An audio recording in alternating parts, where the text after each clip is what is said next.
قل هل يستوي الذين يعلمون والذين لا يعلمون انما يتذكر اولو الالباب. بگو آیا کسانی که می‌دانند و کسانی که نمی‌دانند برابرند؟ همانا تنها خردمندان پند می‌پذیرند. تاریخی است در رابطه با یکی از صحابه پیامبر علیه السلام. لطفاً در مورد داستان ثعلبه ابن حاطب توضیح بدید. ثعلبه یکی از اصحاب و یاران پیغمبر هست علیه السلام. متاسفانه روایاتی پیرامون این صحابه نقل شده که انشاءالله به صورت مختصر پاسخ داده خواهد شد که این روایات به هیچ عنوان صحیح و درست نیست، گرچه خیلی از کتاب‌های تفسیر این داستان رو نقل کردن و در رأس همه این کتب تفسیر علامه ابن کثیر هست رحمه الله، از یکی از برجسته ترین مفسرین ابن کثیر، هم مفسره هم محدثه هم مؤرخه. این داستان رو نقل کرده در تفسیر خودش علامه ابن کثیر بدون اینکه اظهار نظر بکنه، نگفته ضعیفه نگفته ضعیف نیست. خیلیا اعتماد کردن به نقل و روایت این داستان در تفسیر ابن کثیر، لذا این داستان رو میگن به عنوان یک داستان مسلم و صحیح، در حالی که این داستان به هیچ عنوان نه از نظر سند اون، یعنی کسایی که نقلش کردن، منظور نقل کردن نه خود ابن کثیر به عنوان راوی نیست، کسانی که در این سلسله هستن که به پیغمبر رسوندن علیه السلام، و از نظر متن خود داستان هم مردوده. پس ابتداً بگیم این داستانی که در رابطه با ثعلبه اگر شنیدید ابن حاطب جایی خوندید، این داستان باطل است، مردوده، دروغ، ساختگی است. اصل داستان اینطوریه، در ذیل آیه 75-76 سوره توبه اومده. این دوتا آیه در رابطه با منافقینه. به این صورت میگه خداوند و منهم من عاهد الله لئن آتانا من فضله لنصدقن ولنکونن من الصالحین.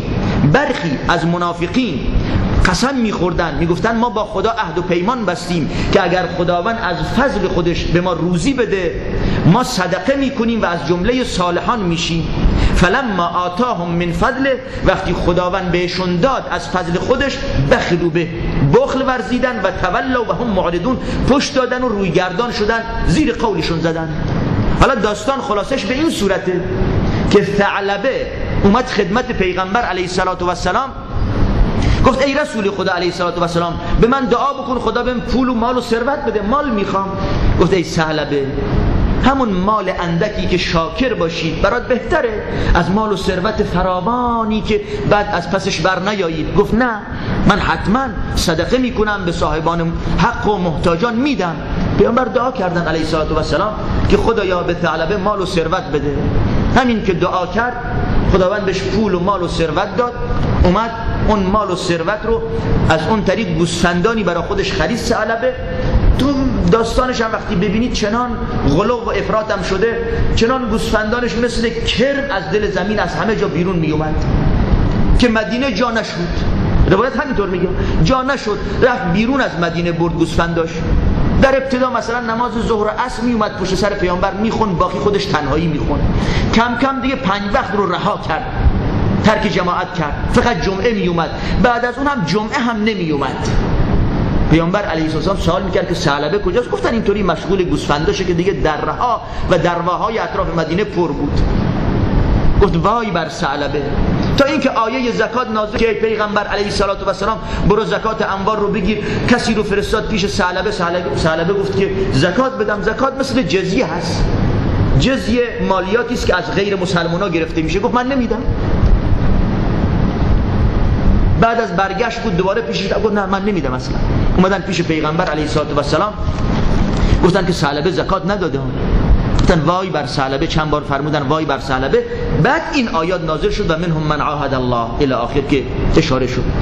این آیه که نازل شد، یکی از خویشاوندان ثعلبه رفت پیش ثعلبه گفت که ثعلبه میدونی آیه درباره تو نازل شده. دوان دوان اومد و زکات خودش رو برداشت پیش پیغمبر علیه السلام. پیغمبر فرمود من ازت تحویل نمیگیرم، برو. خاک رو سرش میریخت ثعلبه و برمیگشت. بعد از رحلت پیامبر رفت پیش ابوبکر که این صدقه مال من بگیر، گفت نمیگیرم. بعد از وفات ابوبکر پیش عمر رفت، عمر گفت من نمیگیرم ازت. بعد از شهادت عمر بود پیش عثمان، گفت من نمیگیرم ازت، تا اینکه مرد در خلافت عثمان مرد. این خلاصه داستانه که این داستان از ابتدا تا پایانش دروغ است. حالا به چه صورت دروغه؟ یک، اولا این داستان در رابطه با منافقینه، آیات قبل و بعدش کلا پیرامون منافقین نازل شده.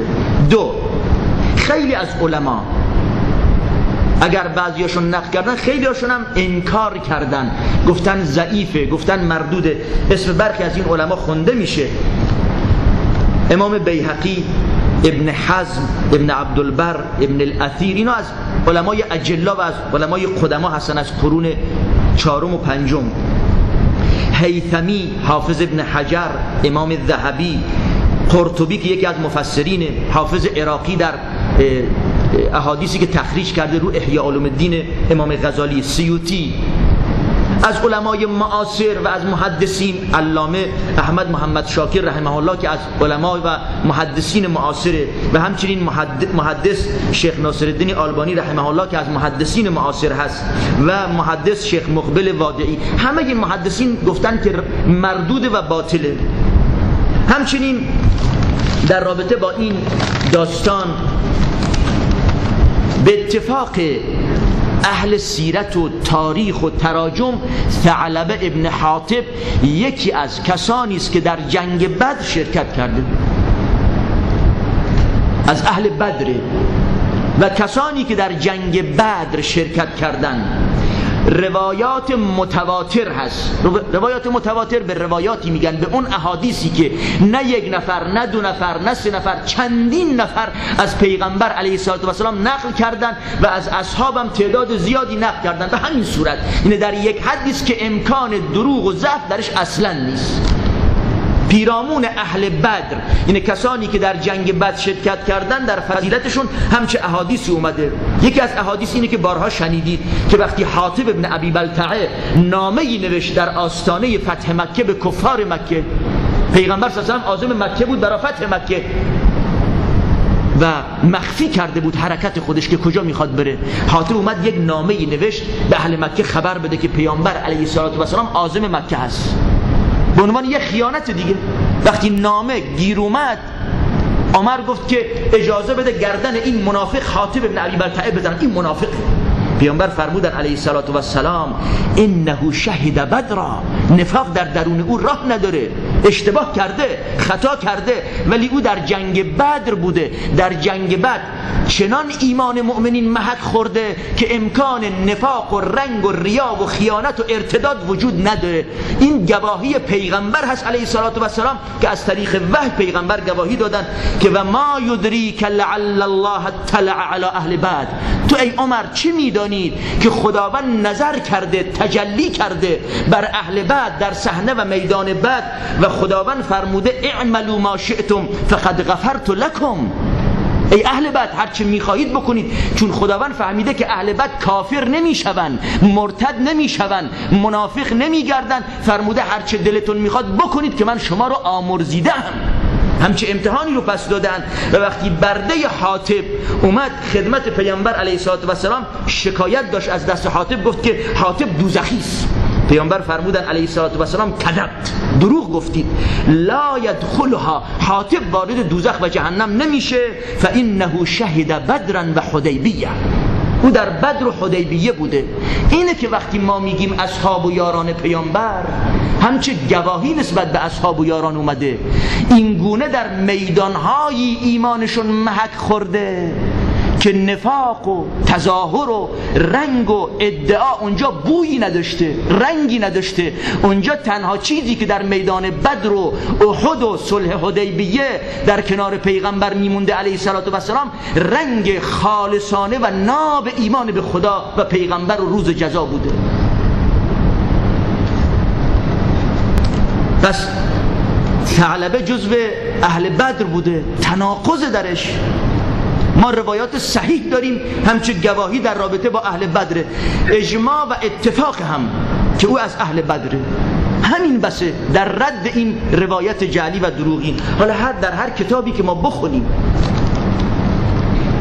همچنین اختلافاتی در خود این روایات هست. برخیا میگن ثعلبه ابن حاطب، بعضی ما ثعلبه ابن ابی حاطب، بعضی حتی اسم حاطب ابن ابی بلتعه بردن. برخیا میگن مثلا برخی از منافقین بودن مثل نبتل ابن حارس یا معتب ابن قشیر یا جد ابن قیس، اسامی مختلفی هست. این تنها اسم ثعلبه نیست. اینه که اساسا این روایت باطله. همچنین از نظر متنش اگر ما نگاه بکنیم، اگر فرزن ثعلبه زکاتو نداد، آیا راه توبه دیگه نیست؟ شما بدتر از ارتداد دیده اید که یه نفر علنا اعلان بکنه مؤمن بعد بر بگرده از دین، منکر خدا و قیامت بشه ولیعاذ بالله، میشه مرتد. اگر دوباره برگشت و توبه کرد توبهش پذیرفته میشه. حالا ثعلبه اشتباه کرد فردن بکنه، میگیم حالا داستان فرضیش، در حالی که درست نیست. اگر فرضاً هم این داستان صحیح باشه، آیا در توبه بسته شده؟ تا ابد باید بسوزه؟ اینه که این داستان اگر یه وقتی خوندیم یا شنیدیم با دقت بخونیم. قل هل يستوي الذين يعلمون والذين لا يعلمون إنما يتذكر أولو الألباب. بگو آیا کسانی که می‌دانند و کسانی که نمی‌دانند برابرند؟ همانا تنها خردمندان پند می‌پذیرند.